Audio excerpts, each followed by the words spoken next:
تو قرآن مجید میں اللہ تعالیٰ کا ارشاد ہے وَمَن يَبْتَغِ غَيْرَ الْإِسْلَامِ دِينًا فَلَن يُقْبَلَ مِنْهُ، جو اسلام کے علاوہ کسی اور چیز کو دین بنائے گا ہرگز یہ قابل قبول نہیں ہے۔ یہ میں نے آیت اس لیے پڑھی ہے کہ کچھ دن پہلے ایک ہندو نے میرے بیان پہ تبصرہ کیا، کہیں ہم نے جنت پہ بیان کیا، گناہوں سے بچنے پر بیان کیا، آخرت کے پر بیان کیا، تو کسی ہندو نے، کیونکہ نام سے پتہ چل جاتا ہے نا کہ یہ مسلمان نہیں ہے، اور اس کے تبصرے سے بھی پتہ چل گیا، اس نے کہا کہ یہ مسلمان اسکالرز جو ہیں یہ اپنی عوام کو جنت جہنم فرشتے انہی چکروں میں الجھا کے رکھیں گے جس کی وجہ سے مسلمان ترقی نہیں کر سکتے، اور یہ دنیا کے بہت ساری لذتوں سے محروم ہے، انہی چکروں میں الجھا کے رکھیں گے یہ فرشتے، قبر کا عذاب، ٹھیک ہے، جنت اور کیا جہنم۔ آگے اس نے یہ کہا اچھا پھر جب ایسا کوئی بالنگ ہوتی ہے نا تو پھر آگے سے چھکے چوکے مارنے والے بھی بہت ہوتے ہیں، تو فوراً کچھ لوگوں نے رپلائی یہ کیا کہ تو جب مرے گا نا تو پتہ چلے گا۔ ہندو کو رپلائی یہ کیا کہ تو جب مرے گا، ہمارے غفار بھائی تھے جو بھی تھے انہوں نے یہ کمنٹس کیے کہ تو جب مرے گا نٹور لال تو تجھے پتہ چلے گا، مرے گا تو پتہ چلے گا۔ اب ان کو یہ کمنٹس نہیں کرنے چاہیے تھے، یہ تو آپ نے دھمکی دے دی نا۔ تو اس نے پھر آگے سے جواب دیا بات تو صحیح کی، جب مرے گا تو پتہ چل جائے گا تجھے، لیکن ہر صحیح بات کرنے کی ہر ایک کے ساتھ کرنے کی نہیں ہوتی۔ غیر مسلم کے ساتھ بات چیت میں اس طرح کی دھمکیاں دینا شروع کرتے ہیں نا، اس کے ساتھ تہذیب سے دلائل سے بات کرنی چاہیے، اور اگر دلائل نہیں ہے تو چپ کر کے بیٹھے رہو، کیا ضرورت ہے اپنی پھینکنے کی رپلائی میں۔ تو مرے گا تو پتہ چلے گا، یہ دھمکی جب ہو جب آپ دلائل سے سمجھا کے عاجز آ گئے ہوں، پھر آخر میں کہو کہ بیٹا مرے گا تو پتہ چل جائے گا۔ جیسے قرآن نے بھی دھمکیاں دی ہیں، دلائل کے انبار لگا دیے، پھر بھی جب بات سمجھ میں نہیں تو اللہ نے فرمایا تمتعوا، مزے اڑا لو، فإن مصیرکم الی النار، آنا جہنم کی آگ کی طرف ہے، اڑا لو مزے، کوئی فرشتہ نہیں ہے، کوئی قبر نہیں ہے، کوئی جنت نہیں، کوئی جہنم نہیں، تو مزے کرو، پھر ٹھکانہ کیا ہے جہنم کی آگ۔ تو وہ جو نٹور لال سنگھ تھے انہوں نے جواب میں رپلائی کیا، انہوں نے کہا کہ مرنے کے بعد فرشتہ بھی نظر آئے گا، جنت بھی نظر آئے گی، جہنم بھی نظر آئے گی، تو آنی تو دنیا میں چاہیے جب ہمیں اعمال کو درست کرنے کی ضرورت ہے۔ جب دنیا میں ہمیں ایک چیز نظر نہیں آ رہی، جب ضرورت ہے، تو مرنے کے بعد دکھا کے کیا ملے گا؟ اسلام کیوں دکھانا چاہ رہا ہے مرنے کے بعد یہ چیزیں؟ بات آ رہی ہے سمجھ میں؟ اشکال اعتراض آ رہا ہے سمجھ میں کہ بھائی یہ کیسا دین ہے جو کہہ رہے ہیں مرنے کے بعد سب چیزیں نظر آئیں گی؟ تو مرنے کے بعد کیا فائدہ؟ ابھی دکھاؤ نا، تاکہ ابھی ہم دیکھ لیں، ایمان لے آئیں۔ اللہ کو نہ اللہ نظر آ رہا ہے، اس نے اللہ کبھی کہا نہ اللہ نظر آ رہا ہے، نہ فرشتے نظر آ رہے ہیں، نہ جنت نہ جہنم نظر، کچھ بھی نہیں آ رہا، اور بولنے مرنے کے بعد نظر آئے گا۔ تو عمل تو ابھی کرنا ہے، اور دکھا کب رہے ہو؟ مرنے کے بعد۔ تو جب ضرورت ہے اس وقت دکھاؤ نا۔ تو نٹور لال کا اعتراض سمجھ میں آیا؟ اس کا قرآن نے جگہ جگہ جواب دیا ہے۔ یہی تو بات ہے جو پیغمبر لوگوں کو سمجھانے کے لیے آئے ہیں۔ دکھا دیں، اگر اللہ یہ دنیا میں چیزیں دکھا دیں تو پھر آزمائش بولو بھائی ختم۔ دیکھی ہوئی چیزیں تو تم بھی مانتے ہو، ہم بھی مانتے ہیں، جو نظر آ رہی ہیں چیزیں نٹور لال بھائی ٹھیک ہے، وہ تو تم بھی دیکھ رہے ہو اور ہم بھی دیکھ رہے ہیں، اس میں تو اختلاف ہے ہی نہیں۔ اختلاف وہاں ہوتا ہے جہاں صغرے کبرے ملا کے نتیجہ اخذ کیا جائے، دلائل اس کا تجزیہ کر کے کوئی صحیح نتیجے پہ پہنچے اور کوئی غلط نتیجے پہ، وہاں انسان کی آزمائش اور وہاں انسان کا امتحان ہوتا ہے۔ قرآن بار بار اپنی کتاب میں کہہ رہا ہے، اللہ اپنی کتاب میں بار بار کہہ رہے ہیں کہ میں نے اس کائنات کو علامت بنایا ہے، اور علامت ہمیشہ اس چیز کی ہوتی ہے جو چیز کبھی نظر نہیں آتی۔ اگر وہ نظر آئے تو پھر اس کے لیے علامتوں اور سائن بورڈ کی ضرورت نہیں ہوتی۔ دیکھو بچہ جب پیدا ہوتا ہے اللہ ماں کی چھاتیوں میں دودھ پیدا کرتا ہے کہ نہیں کرتا؟ یہ علامت ہے کس کی؟ کہ اس کو کسی نے پیدا کیا ہے جو اس کی بنیادی ضرورتوں سے واقف ہے. کیونکہ اللہ نظر نہیں آ رہا, اور اللہ کی یہ صفات کہ وہ ہر چیز پر قدرت رکھتا ہے, یہ صفت بھی ہمیں نظر نہیں آ رہی, اور وہ اپنے بندوں سے محبت کرتا ہے, یہ صفت بھی ہمیں نظر نہیں آ رہی.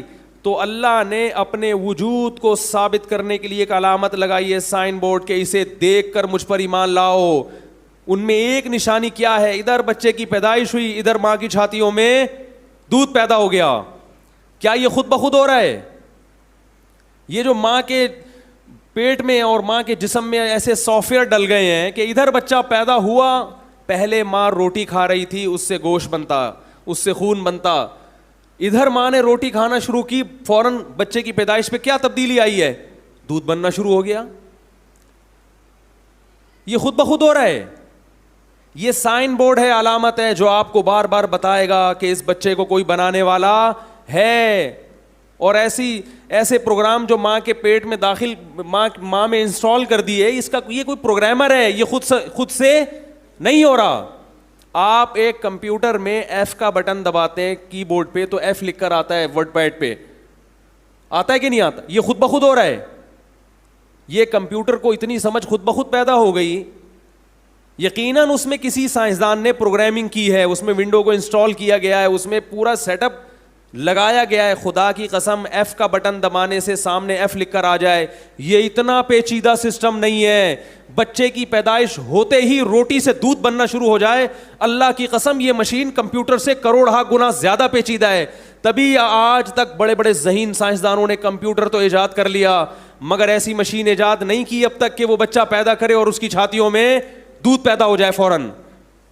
یہ عجیب بات ہے, کمپیوٹر کو دیکھ کر تو یقین کر لیتے ہیں اس کا بنانے والا کوئی بڑا ذہین سائنسدان ہے, اور بچے کی پیدائش کو دیکھ کے یقین نہیں کرتے کہ اس کا پیدا کرنے والا کوئی رب ہے, علی کل شیء قدیر ہے, جو ہر چیز پر قدرت رکھتا ہے, اور وہ اپنے بندوں سے محبت بھی کرتا ہے اور اپنے بندوں کی ضرورتیں پوری بھی کرتا ہے. تو نشانیاں وہیں دکھائی جاتی ہیں جہاں اصل چیز. دیکھو آپ جب روڈ پہ سفر کرتے ہیں تو سائن بورڈ پہ لکھا ہوتا ہے خبردار آگے کھائی ہے, لکھا ہوتا ہے کہ نہیں لکھا ہوتا؟ کیوں لکھا ہوتا ہے؟ اس لیے کہ کھائی نظر, بھائی کھائی نظر آ رہی ہوتی ہے, نہیں آ رہی ہوتی نظر. اگر نظر آ رہی ہوتی تو پھر سائن بورڈ کی ضرورت نہیں ہے. یہ کائنات اللہ نے اپنے انٹروڈکشن کے لیے پیدا کی ہے.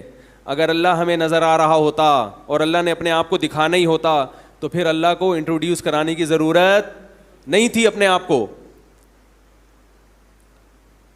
پھر اللہ کو ضرورت نہیں تھی. پھر ہندوؤں کو بھی اللہ نظر آ رہا ہوتا اور اللہ بھی نظر آ رہا ہوتا. جب اللہ نظر آئے گا تو جو آرڈر دے گا وہ تو بہت اچھی طرح ماننا پڑے گا. ایس ایچ او صاحب جب نظر آ رہے ہوتے ہیں اور وہ کوئی آرڈر دیتے ہیں تو اس آرڈر پر عمل ہونے کے لیے کسی مذہبی اسکالر کی تقریر سننے کی ضرورت نہیں ہوتی. کیا خیال ہے بھائی؟ تو یہ جو مذہبی اسکالرز کا مذاق اڑاتے ہیں نا بہت سے غیر مسلم, یہ اس لیے اڑاتے ہیں کہ یہ اللہ کی نشانیوں سے بھرپور فائدہ اٹھا رہے ہیں مگر اللہ کو ماننے کے لیے تیار نہیں ہیں, ماننے کے لیے تیار نہیں ہیں. ایک نشانی تھوڑی ہے. تو سائن بورڈ پہ لکھا ہوتا ہے خبردار آگے کیا ہے؟ کھائی. اسپیڈ بریکر کا نشان ہوتا ہے اس لیے کہ آگے اسپیڈ بریکر نظر نہیں آتا.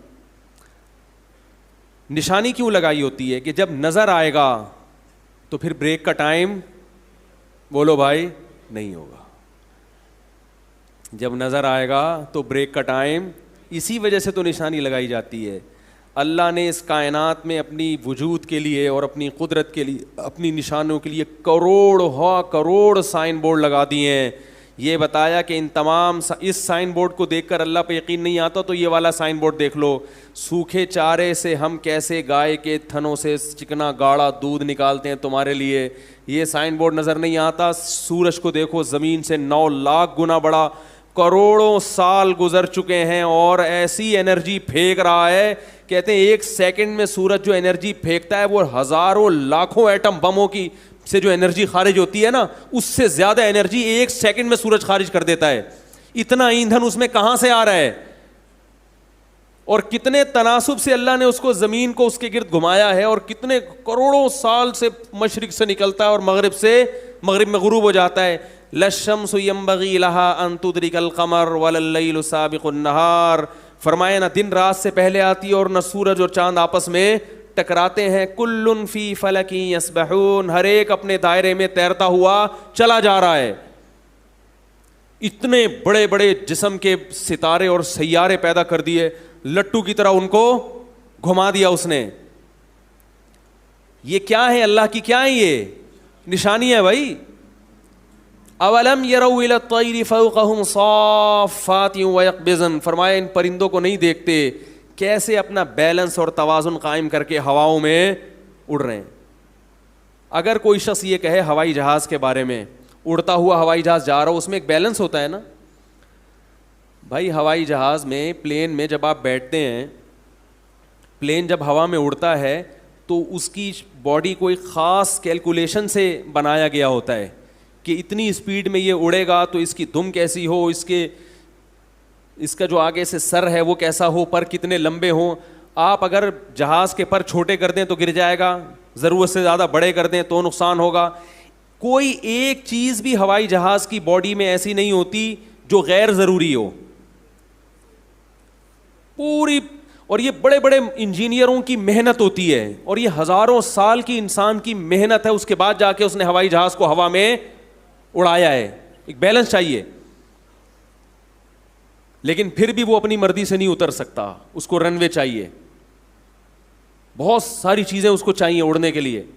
اللہ فرماتے ہیں وَلَمْ يَرَوْا إِلَى الطَّيْرِ, ان آسمانوں پہ اڑتے ہوئے پرندوں کو نہیں دیکھتے کیسے اپنے پروں کو پھیلائے ہوئے اور پروں کو سمیٹ کے ہواؤں میں اڑ رہے ہیں. کیا یہ مشینیں خود بخود ایجاد ہو گئی ہیں؟ بولو بھائی. یہ جو ہواؤں میں پرندے اڑ رہے ہیں, اس مشینری کو کسی نے ڈیزائن نہیں کیا, یہ آٹومیٹک وجود میں آ گئی ہے, اتفاق سے وجود میں آ گئی ہے. ہوائی جہاز کا سسٹم اللہ کی قسم اتنا پیچیدہ نہیں ہے جتنا پرندوں کا سسٹم. ایک مکھی بھی چھوٹا سا پرندہ ہے, اس کے اڑنے کی اور پروں کو ہلانے کی اسپیڈ چیک کر کے دیکھو, کبھی پتہ چلے گا آپ کو کتنی اسپیڈ سے اپنے, یہ ہیلی کاپٹر بھی اتنی اسپیڈ سے اپنے پروں کو نہیں گھماتا. اور عجیب بات ہے یہ ہوا میں ریورس بھی ہو جاتے ہیں. ہوائی جہاز ہوا میں ریورس, بولو نا یار, نہیں ہوتا, وہ ریورس نہیں ہوتا. سمندر کے ایک کنارے سے پرندے ہواؤں میں اڑتے ہیں, ایک بر اعظم سے اڑتے ہیں اور صف بستہ ہو کے دوسرے کنارے تک پہنچ جاتے ہیں. کون ہے جس نے ہواؤں میں ان کو اپنا بیلنس قائم کرنا سکھایا؟ کون ہے جس نے ہواؤں میں ان کو قطار میں اڑنا سکھایا؟ کون ہے جس نے ہواؤں میں ان کو لائن میں لگنا سکھایا؟ جاپان نے صدیوں محنت کر کے اپنی قوم کو لائن میں لگنا سکھایا ہے, خود بخود وہ قوم لائن میں لگنا نہیں سیکھی. تو ہواؤں میں جو اڑنے والے پرندے ہیں ان کو قطار بنا کے اڑنا, اور ان کو اتنی تہذیب, کیا انہوں نے جاپان کی یونیورسٹیوں میں سیکھی ہے تہذیب؟ کیا ان کو کسی انسان نے سکھائی ہے, کسی سائنسدان نے سکھائی ہے؟ یہ وہ نشانیاں ہیں جنہیں دیکھ کر عقل مند لوگ اللہ کے وجود پر ایمان لاتے ہیں, اور جن کی عقلیں مسخ ہو چکی ہیں, جن کی عقلیں شہوت پرستی سے اندھی ہو چکی ہیں, انہیں دنیا کی ہر چیز نظر آئے گی مگر ان کو اللہ نہیں نظر آئے گا. اس کائنات کو بنانے والا نظر نہیں آئے گا, اور نہ وہ اس کے بارے میں سوچنے کے لیے تیار ہوں گے. انہیں یہی اعتراض رہ گئے مذہبی اسکالر نے جنت جہنم میں اور اللہ میں لگا دیا. مزے اڑاؤ, نائٹ کلبوں میں ناچو گاؤ, شرابیں پیو اور عیش و عشرت کی زندگی گزارو, ان مولویوں کی مجلس میں مت بیٹھو. وہ یہی کرتے رہیں گے. ایسے لوگوں کو قرآن یہی دھمکی دے گا اور بالکل بجا دے گا, تمتعوا فإن مصيركم إلى النار, اڑا لو مزے, آنا تم نے جہنم کی آگ کی طرف ہے, آنا جہنم کی آگ. اللہ نے برحق بنائی ہے جہنم کی آگ, اس کو جہنم کی آگ بنانے کا حق ہے, کیونکہ اس نے اپنے وجود اور اپنے دین کے برحق ہونے کے اتنے دلائل دنیا میں قائم کر دیے ہیں کہ ان دلائل کے ہوتے ہوئے اب کسی کے لیے انکار کی گنجائش نہیں ہے. انکار کی گنجائش نہیں ہے آپ کے پاس. اسلام آپشنل نہیں ہے کہ جس کا دل چاہے اسلام قبول کرے, جس کا دل چاہے نہیں کرے. آپشنل ہے دنیا کی حد تک, آخرت کے معاملے میں نہیں ہے. آخرت کے معاملے میں اللہ کا فیصلہ ہے وَمَن يَبْتَغِ غَيْرَ الْإِسْلَامِ دِينًا, اسلام کے علاوہ کسی بھی دین کو فالو کرو گے فَلَن يُقْبَلَ مِنْهُ, میں آخرت میں قبول نہیں کروں گا. وَهُوَ فِي الْآخِرَةِ مِنَ الْخَاسِرِينَ. اور کامیابی کی جتنی ورکشاپ کر لو اور جتنے موٹیویشنل اسپیکرز کی تقریریں سن کے سکسیز حاصل کرنے کی کوشش کرو, اللہ فرماتے ہیں جب تک اسلام کو فالو نہیں کرو گے, کائنات کو بنانے والے کو نہیں مانو گے, اس کے حکامات کو فالو نہیں کرو گے, ان موٹیویشنل اسپیکرز کی تقریریں سن کے میں تمہیں کامیاب نہیں کروں گا. یہ خود بھی جہنم کے ایندھن بنیں گے اور تمہیں بھی اپنے ساتھ جہنم کی آگ میں دھکیلیں گے. یہ تمہیں بھی دھکیلیں گے جہنم میں اپنے ساتھ, اس لیے کہ اللہ نے اس کائنات کو اپنے انٹروڈکشن کے لیے بنایا ہے. تم نے اس کائنات میں اللہ کی نعمتوں سے مزے تو اڑائے مگر اس خالق کو پہچاننے کے لیے تیار, بولو بھائی, نہیں ہو تم اس کے لیے.